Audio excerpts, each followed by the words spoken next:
ಈಗ ಇನ್ನೊಂದು ವಿಶೇಷವಾಗಿ ನಮ್ಮ ಬದಲು ಗೊಂದಲವಾಗ್ಯದ. ಏನು ಗೊಂದಲ, ನಾವು ಏನು ಮಾಡಿಸ್ಬೇಕು, ಜನಗಣತಿ ಏನು ಬರೆಸಬೇಕು, 39 ಜಾತಿಗಳವಾದಲ್ಲಿ ಏನು ಬರೆಸಬೇಕು ಗೊಂದಲದ. ಯಾವುದೇ ಗೊಂದಲಕ್ಕೆ ಒಳಗಾಗದೆ ಸ್ಪಷ್ಟವಾಗಿ ಜಾತಿ ಕಾಲಮ್ನಲ್ಲಿ ಹೊಲಿ ಅಂತ ಬರೆಸಬೇಕು. ಯಾಕಂದ್ರೆ ನಮ್ಮ ಭಾಗದಲ್ಲಿ ಏನದ ಈ ಚಲವಾದಿ ಅಂತ ಇಲ್ಲ, ಮೈಸೂರು ಭಾಗದ ಚಲವಾದಿ ಅಂತ ನಮಿಸ್ತಾರೆ. ನಾವು ಏನಾದರೂ ಬರೆಸ್ಬೇಕಾದ್ರೆ ಹೊಲಿ ಅಂತ ನಮ್ಮ ಭಾಗದಲ್ಲಿ ಸ್ಪಷ್ಟವಾಗಿ ಬರೆಸಬೇಕು. ಒಂದು ವೇಳೆ ಆ ಭಾಗದವರು ಬಿಜಾಪುರ ಸೈಡ್ದವರು ಅಥವಾ ದಾವಣಗೆರೆ ಹೋದ್ರು ಯಾರಾದರೂ ಸರ್ಕಾರಿ ನೌಕರದವರು ಕೂಡ ಇಲ್ಲಿ ಬಂದಿದ್ರೆ ಅವರ ಮೂಲ ಜಾತಿ ಏನಾದರೂ ಆದಿ ಕರ್ನಾಟಕ ಆದಿ ದ್ರಾವಿಡ ಇದ್ರೆ ಅದನ್ನು ಬರೆಸದೆ ಚಲವಾದಿ ಅಥವಾ ಹೊಲಿ ಅಂತ ನಮಿಸ್ಬೇಕು. ಇವತ್ತಿನ ದಿನ ಕರ್ನಾಟಕ ರಾಜ್ಯ ಚಲವಾದಿ ಮಹಾಸಭಾದಿಂದ ಕಲಬುರಗಿ ಜಿಲ್ಲಾ ಘಟಕ ಹಾಗೂ ಕಲಬುರಗಿ ಜಿಲ್ಲೆಯ ಎಲ್ಲ ತಾಲೂಕಿನ ಅಧ್ಯಕ್ಷರೊಂದಿಗೆ ಇವತ್ತಿನ ಸುದ್ದಿಗೋಷ್ಠಿಯ ಮಾಡುವ ಉದ್ದೇಶ, ಬಹು ದಿನಗಳ ಒಂದು ಬೇಡಿಕೆಯಾದಂಥ ಒಳ ಮೀಸಲಾತಿ ಜಾರಿಯನ್ನು ಕುರಿತು ಅನೇಕ ಹೋರಾಟಗಳು, ನಮ್ಮ ನಾಯಕರುಗಳ ಒಂದು ಪರಿಶ್ರಮ ಇವೆಲ್ಲನೂ ಕೊಟ್ಟು ಕಳೆದ ತಿಂಗಳ ಭಾರತ ದೇಶದ ಸರ್ವೋಚ್ಚ ನ್ಯಾಯಾಲಯದ ಒಂದು ಆದೇಶದಂತೆ ಒಳ ಮೀಸಲಾತಿಯನ್ನು ಮರುಪರಿಶೀಲನೆ ಮಾಡಿ ಪ್ರತಿಯೊಬ್ಬರಿಗೂ ನ್ಯಾಯಯುತವಾದವರ ಬೇಡಿಕೆಯನ್ನು ಈಡೇರಿಸಲು ನಿರ್ದೇಶನ ನೀಡಿದ್ದರಿಂದ ಕರ್ನಾಟಕ ಸರ್ಕಾರವು ಇದೇ ತಿಂಗಳ 5ನೇ ತಾರೀಕಿನಂದು ರಾಜ್ಯದಂಥ ಎಲ್ಲ ಜಿಲ್ಲೆಗಳಲ್ಲಿ ಪರಿಶಿಷ್ಟ ಜಾತಿಯ ಒಳ ಜಾತಿಗಳ ಒಂದು ಜನಗಣತಿ ಮಾಡಲು ಆರಂಭ ಮಾಡ್ತಾಯಿದೆ. ಉದ್ದೇಶ ಇಷ್ಟೇ, ಯಾವುದೇ ಒಂದು ಸಣ್ಣ ಜಾತಿ ಕೂಡ ಈ ಒಂದು ಮೀಸಲಾತಿಯಿಂದ ತಪ್ಪಿ ಹೋಗಬಾರ್ದು ಅನ್ನೋ ಉದ್ದೇಶದಿಂದ ರಾಜ್ಯದ ತುಂಬ ಸುಮಾರು 59,000 ಸರ್ಕಾರಿ ನೌಕರರನ್ನು ಒಳಗೊಂಡು ಮನೆ ಮನೆಗೆ ತೆರಳಿ ಜಾತಿ ಗಣತಿ ಮಾಡ್ತಾಯಿದೆ. ನಮ್ಮ ಸಂಘಟನೆಯ ಉದ್ದೇಶವಿಟ್ಟೆ ನಮ್ಮ ಸಂಘದ ಅಥವಾ ನಮ್ಮ ಸಮುದಾಯದ ನಾಯಕರುಗಳಾಗಲಿ, ವಿವಿಧ ಸಂಘಟನೆಯ ಮುಖಂಡರಾಗಲಿ ಮತ್ತು ಸಮಾಜ ಸುಧಾರಕರಾಗಲಿ ಇವರೆಲ್ಲರೂ ಕೂಡಿಕೊಂಡು ಪ್ರತಿ ಹಳ್ಳಿಗೆ ಹೋಗಿ ಪ್ರತಿ ಕುಟುಂಬಕ್ಕೆ ಭೇಟಿಯಾಗಿ ಅವರ ಮೂಲ ದಾಖಲೆಗಳಿರುವಂಥ ರೇಷನ್ ಕಾರ್ಡ್ ಇರ್ಬೋದು, ಆಧಾರ್ ಕಾರ್ಡ್ ಇರ್ಬೋದು, ಕಾಸ್ಟ್ ಬಿಲ್ ತೊಗೊಂಡು ಯಾವೊಬ್ಬ ವ್ಯಕ್ತಿಯು ಈ ಒಂದು ಜನಗಣತಿಯಲ್ಲಿ ತಪ್ಪಿ ಹೋಗೋದ ರೀತಿಯಲ್ಲಿ ನೋಡ್ಕೋಬೇಕಂತ ನಮ್ಮ ಸಂಘಟನೆಯನ್ನು ಆಗ್ರಹಿಸ್ತದೆ ಮತ್ತು ವಿನಂತಿ ಮಾಡಿಕೊಳ್ತದೆ. ಅದೇ ರೀತಿಯಾಗಿ ನಮ್ಮ ಕರ್ನಾಟಕ ರಾಜ್ಯ ಚಲವಾದಿ ಮಹಾಸಭೆಯು ರಾಜ್ಯಾದ್ಯಂತ ಯಾವ ರೀತಿ ಒಂದು ನಿರ್ದೇಶನ ಹೊರಡಿಸಿದೆ, ಅದೇ ರೀತಿ ಗುಲ್ಬರ್ಗ ಜಿಲ್ಲೆಯಲ್ಲಿ ಪ್ರತಿ ತಾಲೂಕಿನಿಂದ 10 ಜನ ಒಂದು ಮೇಲುಸ್ತುವಾರಿಯನ್ನು ವಹಿಸಿ ಪ್ರತಿಯೊಂದು ಗ್ರಾಮ ಪಂಚಾಯತಿಯ ಮಟ್ಟದಲ್ಲಿ ವಾಲಂಟಿಯರ್ಗಳನ್ನು ನೇಮಕ ಮಾಡಿ ಪ್ರತಿಯೊಬ್ಬರು ತಮ್ಮ ಕರ್ತವ್ಯಗಳನ್ನು ಪಾಲಿಸಿ ಪ್ರತಿಯೊಂದು ಕುಟುಂಬಕ್ಕೆ ಭೇಟಿಯಾಗಿ ಯಾವ ವ್ಯಕ್ತಿನೂ ಕೂಡ ಈ ಒಂದು ಜನಗಣತಿಯಿಂದ ತಪ್ಪಿಸಿಕೊಂಡು ಹೋಗೋ ರೀತಿಯಲ್ಲಿ ನಾವು ಮಾಡ್ತಾಯಿದ್ದೀವಿ. ಸುಮಾರು ನಮ್ಮ ಕಲಬುರಗಿ ಜಿಲ್ಲೆಯಲ್ಲಿ ನಾವು ಸುಮಾರು 2,000-3,000 ಜನ ವಾಲಂಟಿಯರ್ಸ್ಗಳಾಗಿ ಕೆಲಸ ಮಾಡ್ತಾಯಿದ್ದೀವಿ.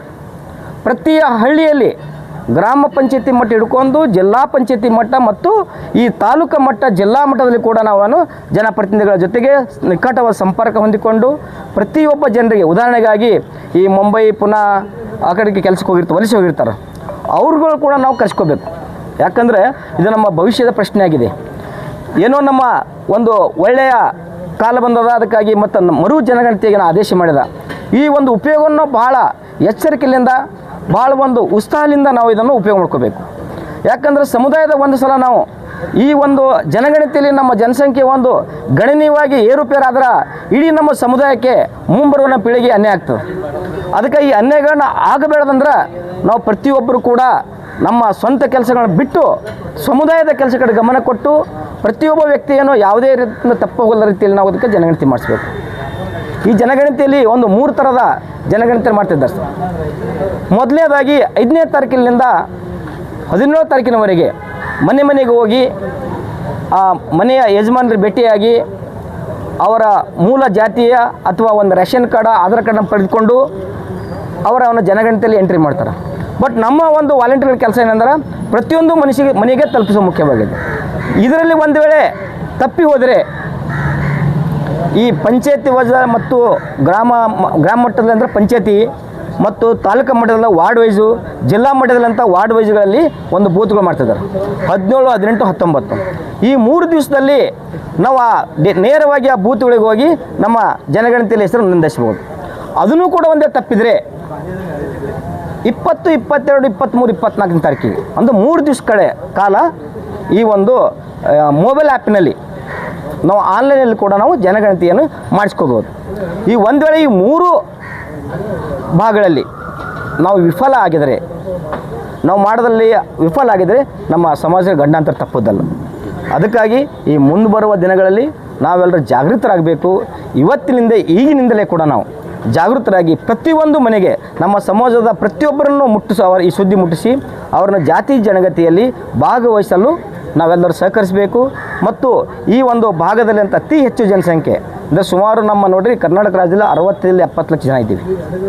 ಆದರೆ ಈ ಹಿಂದಿನ ಕಾಲದಲ್ಲಂಥ ಸುಳ್ಳು ಮಾತಿಗಳು ಕೊಟ್ಟು ಸುಮಾರು ನಮಗೆ 36 ಲಕ್ಷ ಜನ ತೋರಿಸ್ಬಿಟ್ರೆ, ಒಂದು ವೇಳೆ ನಾವು ಇದರಲ್ಲಿ ಪ್ರಯತ್ನ ಮಾಡದೆ ಹೋದರೆ ಈ ಮುಂಬರುವ ಪೀಳಿಗೆಗಳು ನಮ್ಗೆ ಕ್ಷಮಿಸಲ್ಲ. ಅದಕ್ಕೆ ನಾವೆಲ್ಲ ಇದನ್ನು ಬಿಟ್ಟು ನಮ್ಮ ಸ್ವಪ್ರತಿಷ್ಠೆಯನ್ನು ಬಿಟ್ಟು ನಮ್ಮ ಸಮಾಜದ ಕೆಲಸ ತೋರಿಸ್ಕೋಬೇಕು. ಪ್ರತಿಯೊಬ್ಬ ವ್ಯಕ್ತಿಗಳನ್ನೇ ಜಾತಿ ಗಣಿತದಲ್ಲಿ ಭಾಗವಹಿಸಂಗ ಮಾಡಬೇಕು. ನಮ್ಮ ಟೀಮ್ ಇದೆ. ನಮ್ಮ ಗುಲ್ಬರ್ಗ ಜಿಲ್ಲಾದಲ್ಲಿ ಸುಮಾರು 2,500 ಟೀಮ್ ಆಗಿದೆ. ನಮ್ಗೆ 2,000-3,000 ಜನ ಇದ್ದೀವಿ. ನಾವು ಪ್ರತಿ ಹಳ್ಳಿಗೆ ಹೋಗ್ತೀವಿ, ಪ್ರತಿಯೊಬ್ಬರಿಗೆ ಕನ್ವಿನ್ಸ್ ಮಾಡ್ತೀವಿ. ನಮ್ಮ ಸಹಕಾರದಾರ ಜಿಲ್ಲಾ ಉಪಾಧ್ಯಕ್ಷ ಸಂಪತ್ ಕುಮಾರ್ ಒಳಕೇರಿದ್ದಾರೆ, ಪ್ರಧಾನ ಕಾರ್ಯದರ್ಶಿ ಅರುಣ್ ಭರಣಿ ಇದ್ದಾರೆ, ಮತ್ತು ಇಲ್ಲಿ ಅಫಜಲ್ಪುರ ತಾಲೂಕಿನಂಥ ವಗಿಯವರಿದ್ದಾರೆ, ಈ ಗುಲ್ಬರ್ಗ ನಗರ ಘಟಕದ ಗೌತಮ್ ಬುರ್ಲೆ ಇದ್ದಾರೆ, ಚಂದ್ರಕಾಂತ್ ವಾಲಿ ಇದ್ದಾರೆ, ಮತ್ತು ನಮ್ಮ ಪರಮಾನಂದ ಎಲ್ವಡ್ ಇದ್ದಾರೆ, ಮತ್ತು ಚಾಬಾ ತಾಲೂಕಿನ ಅಧ್ಯಕ್ಷರಂತ ನಮ್ಮ ಬಸವರಾಜ್ ಮಯೂರ್ ಸರ್ ಇದ್ದಾರೆ. ಇವರೆಲ್ಲರೂ ಪ್ರಯತ್ನ ಮಾಡ್ತಿದ್ದಾರೆ. ಯಾಕಂದ್ರೆ ಸುಮಾರು ನಾವು 1-2 ತಿಂಗಳದ ಕೆಲಸ ಮಾಡ್ತಾಯಿದ್ದೀವಿ. ಇದಕ್ಕೆ 2 ತಿಂಗಳು ಹೆಂಗೆ ಕೆಲಸ ಬಂದು ರೂಟ್ ಲೆವೆಲ್ ಕೆಲಸ ಮಾಡ್ತೀವಿ. ಯಾವ ವ್ಯಕ್ತಿನೂ ಕೂಡ ತಪ್ಪು ಹೋಗ್ಬಾರ್ದು. ಒಂದೇ ತಪ್ಪಿ ಹೋದರೆ ಇದು ನಮ್ಮ ಸಮಾಜದ ದೊಡ್ಡ ದುರಂತ, ದೊಡ್ಡ ಅನ್ಯಾಯ ಆಗ್ತದೆ. ಅದಕ್ಕಾಗಿ ಈಗಾದರೂ ಕೂಡ ನಮ್ಮೆಲ್ಲ ಜನಪ್ರತಿನಿಧಿಗಳು, ವಿವಿಧ ಸಂಘಟನೆ ಮುಖಂಡರುಗಳು ಈಗಾದರೂ ಎಚ್ಚೆತ್ತುಕೊಂಡು ಈ ನಮ್ಮ ಜನರಲ್ಲಿ ಜಾಗೃತಿ ಮೂಡಿಸಿ ಈ ನಮ್ಮ ಸಮುದಾಯದ ಒಂದು ಏಳಿಗೆಗೆ ಕೈ ಜೋಡಿಸ್ತಾರೆ ಅಂತ ಹೇಳ್ತಾ ನಾನು 2 ಮಾತು. ಜೈ ಭೀಮ್. ನನ್ನ ಹೆಸರು ಮಹಾದೇವ ಮೋಗ, ಜಿಲ್ಲಾ ಅಧ್ಯಕ್ಷರು, ಕರ್ನಾಟಕ ಚಲವಾದಿ ಮಹಾಸಭಾ.